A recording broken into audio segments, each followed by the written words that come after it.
नमस्कार। मेरे इस वीडियो में हमारी जो द्वितीय इकाई है प्रथम प्रश्न पत्र की ब्रिटिश संविधान के सामाजिक और आर्थिक आधार विषय को मैं लेने जा रही हूँ। इसको थोड़ा सा इंट्रोडक्शन आपको समझना है कि ब्रिटिश राजनीति में उसका सामाजिक आधार और आर्थिक आधार क्या है। जैसा कि मैंने आपको पहले भी बताया था कि हमारे इस इकाई में ब्रिटिश संविधान, अमेरिकी संविधान, स्विट्ज़रलैंड का संविधान, फ्रांस का संविधान, चीन का संविधान, ये 5 टॉपिक्स हमारे सिलेबस में हैं, जिसमें सबसे पहले ब्रिटिश संविधान को हमें समझना है।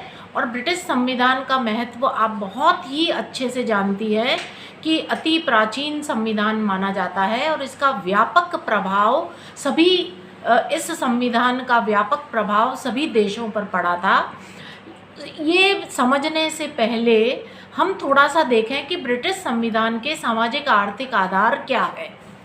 जैसा कि नाम से आपको विदित है, ब्रिटेन जो है वो ग्रेट ब्रिटेन के नाम से भी जाना जाता है, इंग्लैंड के नाम से भी जाना जाता है, और इसका जो पूरा नाम है वो है ग्रेट ब्रिटेन और उत्तरी आयरलैंड का संयुक्त राज्य, जिसमें कि वेल्स और स्कॉटलैंड शामिल नहीं है। अलग राज्य थे, पहले ये अलग राज्य थे, लेकिन ये अब वर्तमान में इसका नाम जो है वो ब्रिटेन के नाम से ही, ये ब्रिटेन के ही अंग हैं और ब्रिटेन के नाम से ही जाने जाते हैं। ब्रिटेन यूरोप का एक बहुत ही महत्वपूर्ण उत्तर पश्चिम में स्थित एक छोटा सा टापू है। जनसंख्या करीब इसकी 6.5 करोड़ इसकी जनसंख्या है। अत्यंत ही सुगठित इकाई मानी जाती है। इसका जो सामाजिक व्यवस्था है ब्रिटेन की, हम जानते हैं उसकी भौगोलिक स्थिति ऐसी है, चारों तरफ समुद्र से घिरा होने के कारण हमेशा एक सुरक्षित राज्य के रूप में रहा है और किसी प्रकार का कोई आक्रमण इस पर जहाँ तक हो सके नहीं हुआ था, और बहुत ही सुरक्षित होने की वजह से अपना आर्थिक और सामाजिक विकास बहुत अधिक कर पाया ब्रिटेन। इसके अलावा ब्रिटेन जो है वो बहुत ही सुसंस्कृत समाज के लिए बहुत ही फेमस है। जो वहाँ का समाज है वो पूरी तरह से परंपराओं, प्राचीन संस्थाओं को बहुत ही सम्मानजनक स्थिति से देखते हैं। बहुत ही सम्मानजनक स्थिति प्राप्त है समाज को वहाँ पर। वेल कल्चर्ड लोग हैं वहाँ के और पुरानी परंपराओं में अत्यंत उनका विश्वास है। रूढ़ियों में, रीति रिवाजों में वो सभी कुछ बहुत ज़्यादा मानते हैं।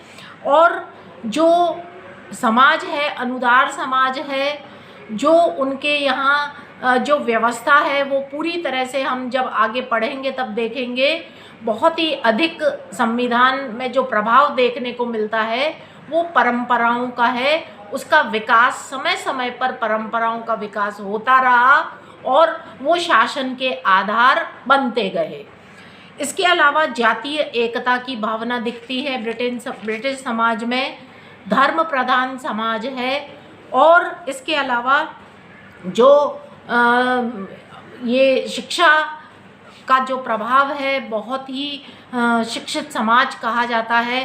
तो ब्रिटेन की सामाजिक व्यवस्था बहुत ही सुदृढ़ है। इसके अलावा आर्थिक स्थिति देखें तो औद्योगिकरण की जो प्रक्रिया हुई थी, ब्रिटेन का स्थान सर्वप्रथम माना जाता है। वहाँ पर पूरी तरह से जो व्यवस्था है आर्थिक, वो उद्योग पर आधारित है, व्यापार पर आधारित है। और इसके अलावा जो कृषि है उसके ऊपर सिर्फ 2% व्यवस्था ही आधारित है। सारी तरह पूरी तरह से व्यापार और उद्योग पर आर्थिक व्यवस्था आधारित है। इसीलिए पूंजीवाद का विकास इस समाज में हुआ है और पूंजीवादी विकास के साथ साथ खुली प्रतियोगिता और मुक्त व्यापार के सिद्धांतों पर उसकी आर्थिक व्यवस्था आधारित है।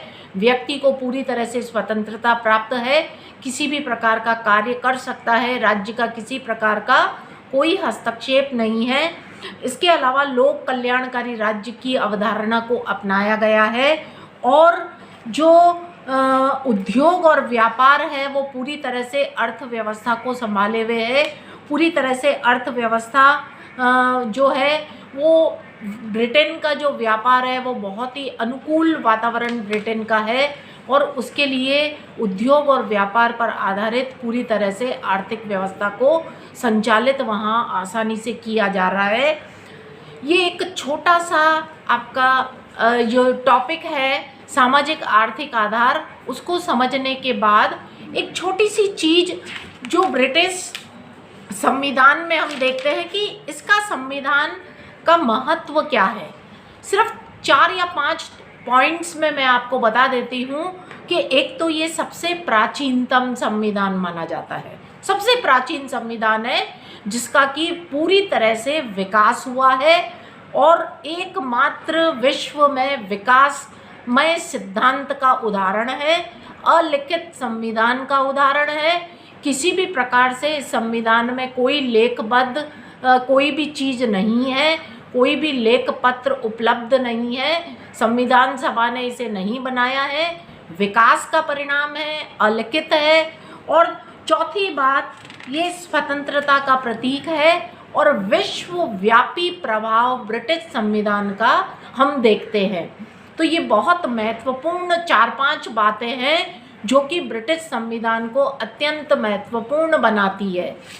इसके अलावा ब्रिटिश संविधान के लिए एक और बात कही जाती है कि इसका अस्तित्व है या नहीं। तो जैसा कि अभी मैंने बताया आपको कि ब्रिटिश संविधान अलिखित संविधान की श्रेणी में है, इसीलिए सवाल उठता है कि ब्रिटिश संविधान का अस्तित्व माने या न माने। तो इस बारे में दोनों चीज़ आपको समझनी है। यदि हमें ये समझना है कि क्या ब्रिटिश संविधान का अस्तित्व है, तो इसके लिए जो टॉकविल और बर्नार्ड शॉ ने अपने 3 तर्क दिए हैं, जिसमें उन्होंने कहा है ब्रिटिश संविधान न तो किसी संविधान सभा का परिणाम है और न ही लेखबद्ध है, इसलिए इसका अस्तित्व नहीं है। दूसरी बात, ब्रिटिश संविधान बहुत ही लचीला है, आवश्यकता अनुसार समय के पर इसका पूरी तरह से परिवर्तन संभव है, इसलिए इसका अस्तित्व संभव नहीं है। तीसरी बात, संवैधानिक कानून या आधारभूत नियमों का अभाव है, इसलिए किस आधार पर शासन का संचालन हो ये किसी प्रकार का कोई इसमें विवेचन नहीं है। इन 3 तर्कों के आधार पर कहा जाता है कि ब्रिटिश संविधान का अस्तित्व नहीं है। लेकिन हम ये चीज़ वापस समझेंगे कि ब्रिटिश संविधान का अस्तित्व है और टॉकविल और थॉमस पेन की जो विचारधारा है वो सही नहीं है।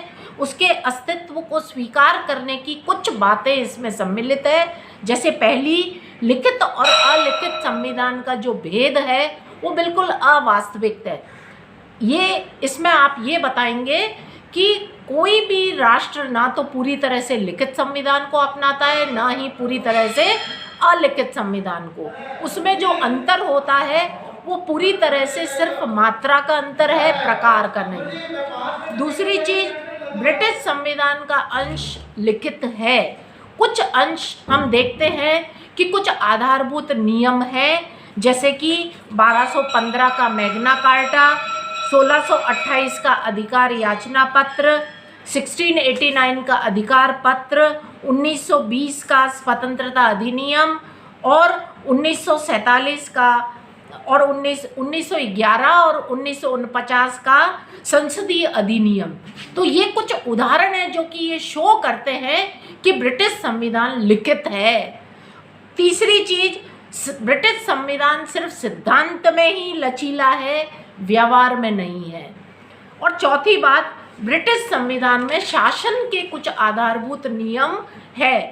तो इस आधार पर निष्कर्ष तौर पर हम यही कहेंगे कि कोई भी संविधान न तो पूर्णतः लिखित होता है न अलिखित होता है, दोनों बातें होती है। और ब्रिटिश संविधान में चूंकि आधारभूत नियम है शासन चलाने के, तो इस आधार पर हम कह सकते हैं कि कुछ बातें लिखित भी है। धन्यवाद।